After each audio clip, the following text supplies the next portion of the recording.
নদী আৰু নাৰী জাগ্ৰত শক্তি অসমে বৰ্তমানলৈকে প্ৰায় 20খন জিলা গঠন কৰিলে। এতিয়া আঞ্চলিক সমিতিসমূহ গঠন কৰিবলৈ গৈ আছো। 28 জুলাইত আমাৰ কামৰূপ গ্ৰাম্যত হ'ব আৰু দুলিয়াজান ফালে ডিব্ৰুগড় ফালে আমাৰ আঞ্চলিক কমিটি গঠন হৈছে। জিলাবোৰ অলৰেডি গঠন হৈ গৈছে। যিসকলে ডিব্ৰুগড় জিলাতে হওক বা কামৰূপতে হওক বা বিভিন্ন জিলাত আমাৰ সৈতে কাম কৰিব বিচাৰে তেওঁলোকে আমাক 8638290117 নাম্বাৰ জিলাৰ নাম আৰু তেওঁ বয়সৰ সৈতে আমাক SMS কৰিলে হ'ল হোৱাটছআপত এই নাম্বাৰটোত। আৰু দ্বিতীয় কথা, এই গোটেই যেটো পৰিক্ৰমা, এই পৰিক্ৰমাটো নদী আৰু নাৰী জাগ্ৰত শক্তিয়ে পৰকীয়া প্ৰেম, অবৈধ প্ৰেম, আমি যাক মেনশন কৰিছো, সমাজত চলি থকা দুৰ্নীতিৰ বিৰুদ্ধে মই এটা আদৰ্শমূলক ভিডিঅ' 25 মে দিনা ৰাইজৰ মাজলৈ আগবঢ়াই দিছিলো। আৰু মোৰ ভিডিঅ'টো চাই হাজাৰ হাজাৰ যুৱতী ওলাই আহিল, আইমাতৃ ওলাই আহিল, ভগ্নী ওলাই আহিল।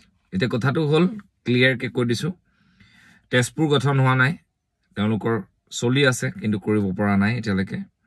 নলবাৰী গঠন হোৱা নাই, গোৱালপাৰা গঠন হোৱা নাই, ওচৰে পাজৰে বাকি প্ৰায়বিলাক গঠন হৈছে। আৰু বঙাইগাঁও অলৰেডি ৰেডি হৈ আছে, তেওঁলোকৰ গঠন হ'ব।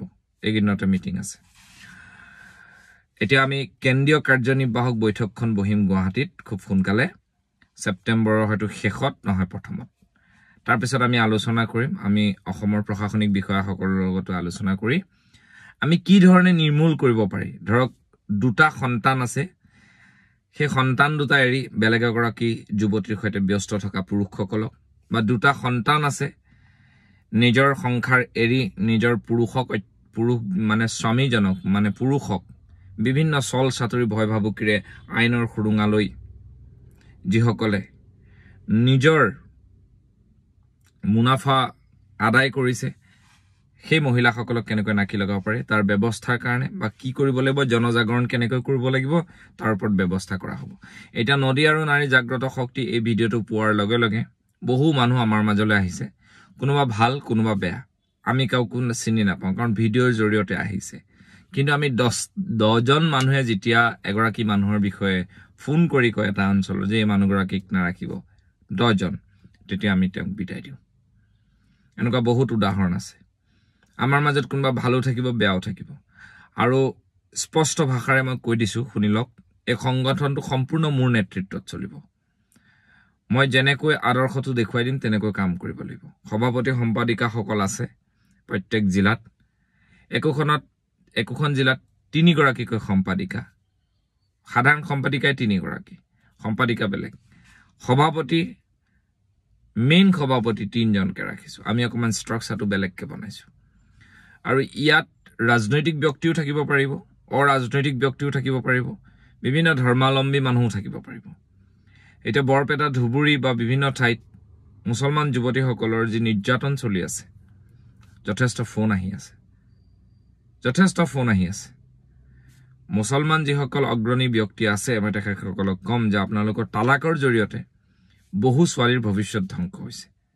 বহু ছোৱালী আমাক ফোন কৰিছে। গতিকে আমি তেওঁলোকৰ কাৰণে কি কৰিব পাৰো, সময়ত আমি সেই বিষয়ে আপোনালোকক মতামত প্ৰকাশ কৰিম। আৰু এতিয়ালৈকে আমি কোনো ধৰণৰ এনেকুৱা ধৰণৰ কেছেছবোৰ আমি চাবলৈ যোৱা নাই বা আলোচনা কৰা নাই, কাৰণ আমাৰ মূল কাৰ্যনিৰ্বাহক বৈঠকত আমি সেই গোটেইখিনি সাঙুৰি লৈ কেনেকৈ কি আলোচনা কৰিব পাৰি তাৰ বিষয়ে আলোচনা কৰিম। আৰু আমাৰ এই শক্তিয়ে কোনোদিন কোনো কাৰণতে দুৰ্ভগীয়া মহিলাৰ পৰা অৰ্থনৈতিকভাৱে উপঢৌকন যদি লোৱা খবৰ পাওঁ, আমি লগে লগে সেই গৰাকী সদস্যাক আমি বিদায় দিম।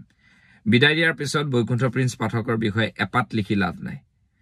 পইচা পাতিৰ খেলিমেলি কৰিব কিবা কিবি, ডাইৰেক্ট বিদায় দিয়া হ'ব। তাৰ পিছত বৈকুণ্ঠ প্ৰিন্স পাঠকৰ বিষয়ে ফেচবুকত লিখি লাভ নাই। আগতীয়াকৈ কৈ দিছো, যদি তেনেকুৱা মনোবৃত্তি লৈ আহিছে এতিয়া সংগঠনৰ পৰা বাহিৰ হৈ যাব, আমাৰ সংগঠনত নাথাকিব। এই সংগঠন যদিও সমিতি আছে কিন্তু নেতৃত্ব মোৰ চলিব, স্বৈৰতান্ত্ৰিক নেতৃত্ব। ইয়াত কোনো ধৰণৰ খেলিমেলি কৰিব নোৱাৰিব। সচিবৰ ব্যক্তিগত যিটো চিন্তাধাৰা, এই চিন্তাধাৰা মোৰ ভিডিঅ' চাই যিহেতু গোটেই অসমৰ ইমানখিনি মহিলা ওলাই আছে কাৰণ এই মহিলাখিনিক মই বিপথে পৰিচালিত কৰিব নোৱাৰো গতিকে মই যি নিৰ্দেশনা দিম মানিব লাগিব আৰু তেনেকৈ আমাৰ জিলা সমিতি গঠন হৈছে বা মোৰ ওচৰলৈ যিসকল ব্যক্তি আহিছে তেওঁলোক আগবাঢ়ি আহিছে ইয়াত সদস্য হোৱাৰ পাছত নিজকে বৰ ডাঙৰ সদস্য হলো বুলি ঘৰত কিন্তু শাসনমূলক ব্যৱস্থা যদি কোনোবাই চলোৱা কথা গম পোৱা যায় তেওঁক বিদায় দিয়া হ'ব তাৰ পিছত মোৰ বিষয়ে ফেচবুকত এক পাত বেয়াকে লিখি লাভ নাই আমি অলৰেডি 3 গৰাকী সদস্যক বিদায় দিছো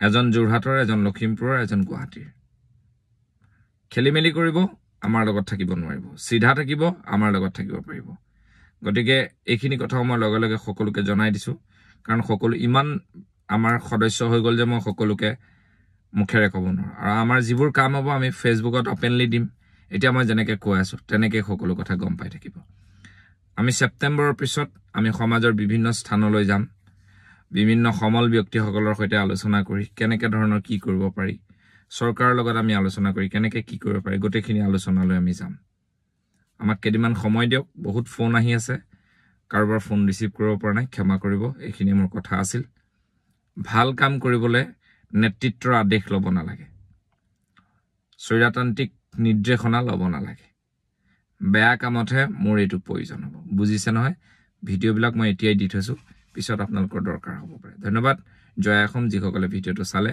তেওঁলোকক শ্বেয়াৰ কৰি দিব